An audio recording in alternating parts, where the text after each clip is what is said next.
Manipur Assembly Speaker Y. Khemchan stated that fitness centers can be used for drug abuse prevention. Khemchan was inaugurating a Dream High Fitness Center near Manipur University today.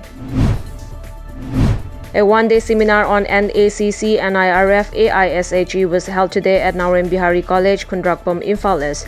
NB College Principal Dr. NG Akashini, Vice Principal and Coordinator of IQAC Dr. I. Kunjabati were present during the seminar. Chief Minister N. BIREN today lauded Manipuri filmmakers and artists for their immense contributions in Manipuri film industry. He said 50 years of Manipuri film journey was not an easy one. He said this during the opening event of Golden Jubilee celebrations of Manipuri cinema at the auditorium of Manipur State Film Development Society MSFDS in Palace Compound, IMPHAL.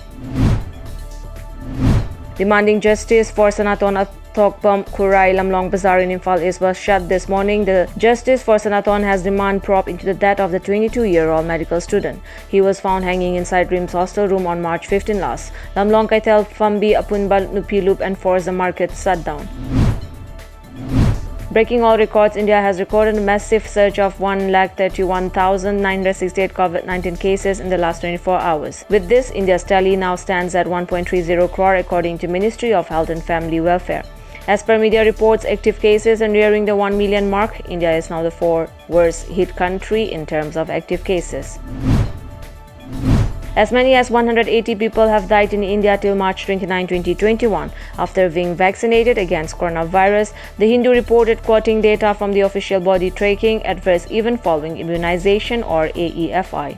The Hindu report said a presentation made to the National AEFI Committee at a meeting on March 31 revealed that there have been 617 severe and serious cases of AEFI in the country. As far as coronavirus shots are concerned, the number of deaths showed that 29.2% of these cases have resulted in fatalities. Prime Minister Narendra Modi interacted with the chief ministers of various states of the country regarding the country's COVID-19 situation via video conferencing.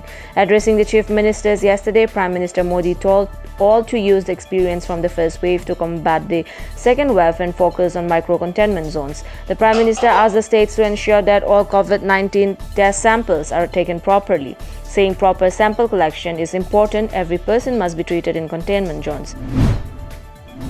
A special national investigation agency NIA court sentenced a Bangladeshi terrorist from the Ansarullah Bangla team group for 7 years of rigorous imprisonment. The special NIA court in Kolkata convicted Khulna-based Rizal Islam alias Riaz, aged 25 years, was sentenced to rigorous imprisonment with fine of Rs 36,000. The case was initially registered by STF Kolkata in November 2017 and pertained to the arrest of 5 members of ABT in Kolkata. Kerala Blasters FC announced that it has signed Manipur's young defender Hormipam Riva. As per the deal, the 20-year-old footballer from Somdal in Ukhrul district will play for Kerala Blasters FC for 3 years till 2024. Hormipam Riva, who has been playing football since his early childhood, was an integral part of the Indian Arrows in the 2019-2020 season. The young defender initially joined the Sports Authority of India Academy in IMPHAL in 2017.